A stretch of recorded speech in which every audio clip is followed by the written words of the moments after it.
काका बड़ी डिमांड सब अभी ये बतावा। अच्छा बुसट और पैंट के तो ना पे पठावा।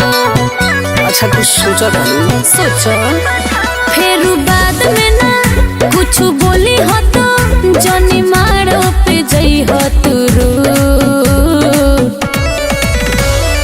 गाड़ी सिकड़ी पैसा तो मिलिए गइल बा और हाँ सुनो बोला बाबूजी से कही हो का बाबूजी से कही हो दी है पलंग मजबूत अच्छा। लागल होखे जमाना में लोहा वाला हो बुझलू ई बात बा।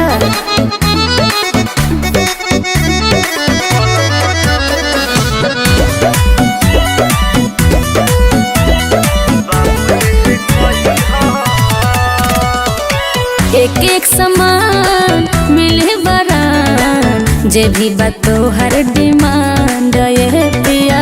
देहाती मरद हई ई बात के ध्यान रखी हो। अच्छा जब पंप मारम रानी हर कंप मच जाई अच्छा। कम जोर मजबूत वही घड़ी बुझाई पता चल जाए डाल गल जाए कि राती भर भी ना होए भूल चूक। पापा जी से कही हो का कहो पापा जी से कही होती है पलंग मजबूत ओहो लागल होखे जवाना में लोहा वाला हो। का करबो धान पिटबो।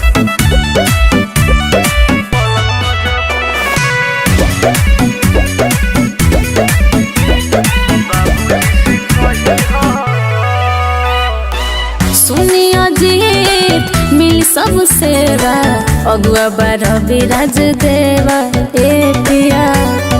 बुझल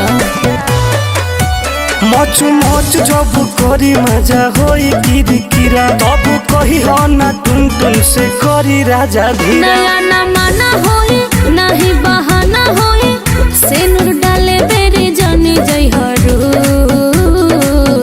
समझ गेल ना ससुर जी से कही हो हाँ ससुर जी से कही होती है पलंग मजबूत जी लागल जरूर होखे कहो। जवाना में लोहा वाला हो काहे से कि फ्यूचर के बात बा। अरे सगवान के मिली टेंशन मत ला।